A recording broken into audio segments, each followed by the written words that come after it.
अध्याय 1 श्लोक 36 में अर्जुन श्री कृष्ण से कहते हैं, हे जनार्दन, श्री कृष्ण, धृतराष्ट्र के पुत्रों को मारकर हमें क्या प्रसन्नता होगी?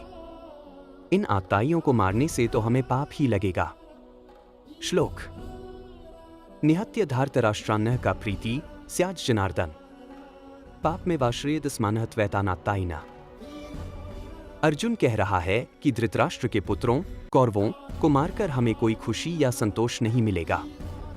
वे अपने ही संबंधियों और परिवार के सदस्य हैं। इन्हें मारने से युद्ध की विजय भी व्यर्थ और पापी होगी। अर्जुन को लगता है कि यह कार्य नैतिक रूप से गलत है और इससे अंतर्मन में शांति नहीं मिलेगी।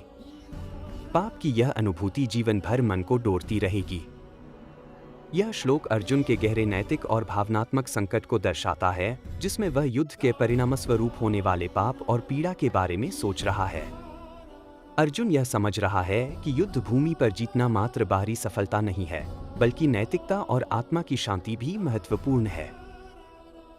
मान लीजिए कोई युवा अपने ऑफिस में काम कर रहा है, जहां उसे एक ऐसा प्रोजेक्ट सौंपा जाता है जिसके लिए उसे अपने करीबी दोस्तों या सहयोगियों के खिलाफ जाना पड़ता है। हो सकता है उसे अपने टीम के सदस्यों की आलोचना करनी पड़े या उनके खिलाफ निर्णय लेना पड़े, जो उसे भीतर से असहज और अपराध बोध महसूस कराता है।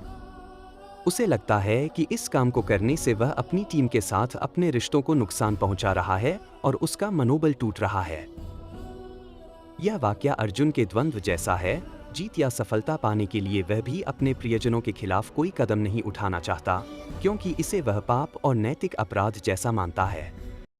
अर्जुन की तरह इस युवा को भी समझना होगा कि सफलता के साथ नैतिकता का संतुलन बनाए रखना जरूरी है, चाहे परिस्थिति कितनी भी कठिन क्यों न हो।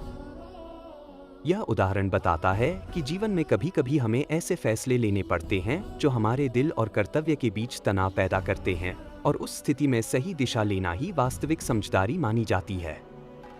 इसे समझकर आज का युवा जीवन में नैतिकता और करुणा का महत्व समझ सकता है।